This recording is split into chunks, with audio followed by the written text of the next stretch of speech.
لا یاریەکانی هەفتەی سێزدەی خولی پلەیەکی کوردستان یانەی پیشەسازی لەسەر یاریگای خۆی میوانداری خانەقینی کرد. سەرەتا پیشەسازی لا میوانەکەی باشتر دەردەکەوت و لە چەندین بۆنە نزیک بوو لە گۆڵ یەکەم و پێشکەوتن، بەڵام خاوەن ماڵ سوودی لەم دەرفەتانە نەبینیکەوە بۆی هەڵکەوت. لا خولەکی 28 پێچەوانەی پێشبینیەکان محەممەد مەحموود با لێدانێکی بەهێز بۆ گۆشەی نەهات خانەقینی با گۆڵ یەکەم پێشخست.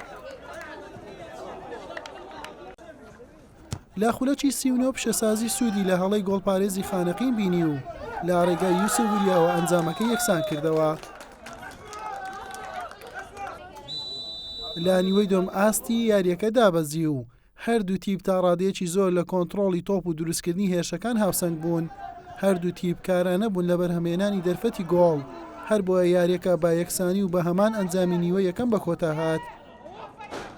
ڕاستی ئەم یاریانەی کۆتا هەمووی بۆ هەردوو لە مەترسی هەیە، بەڵام ئێمە لە دەرەوەی یاریگای خۆمان ڕاستە گێم یەکەم توانیمان گۆڵێ بکەین، هەر لە گێم یەکەمە بە هەڵەیەکی فەردی گۆڵی تەعادلیان کرد لە دەرەوەی یاریگای خۆت ڕاستە وایە، بەڵام پیشەسازی تیپێکی باش من ئەوانیش لە منافەسەی خوارەوەن منافەساکەن، ئێمەش ئەو خاڵە لە دەرەوەی یاریگای خۆمان نەوەما بە ئیجابی دانین هیوادارین بتوانین لە ناو یاریگای خۆمانە لە یاریگانی داهاتووە خاڵەکان بەدەست بێنین و دەستخۆشی لە یاریزانەکانەکەم بەڕاستی ئەمڕۆ جوهدێکی باشیان کرد، زۆر ماندوو بوون، پیشەسازی زەختێکی زۆری کردو بە تایبەت لە گێمی دووهەمە 20 دقەیە خیر کە یاریگای خۆیان بوو، بەڵام بە هەڵ توانیمان بەرگری لە یاریگە بکەین و یەک بە یەک کۆتایی پێ بێت.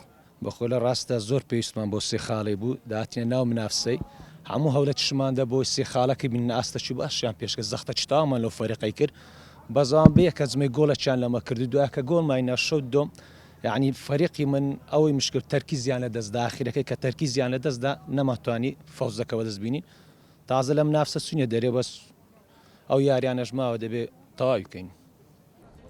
بەم شێوەیە یانەی پیشەسازی بە ئەنجامدانی سێزدە یاری خاوەنی 17 خاڵە و لە خانەی هەشتەمی ڕیزبەندیە و تەنها 4 یاری لە خولەکە ماوە. هەرچی یانەی خانەقینە لە کۆی 11 یاری خاوەنی 12 خاڵە و لە خانەی سێزدەمی ڕیزبەندیە و 6 یاری لە خولەکە ماوە ئەنجامی بدات. حوسێن محەممەد کەناڵی پێام هەولێر.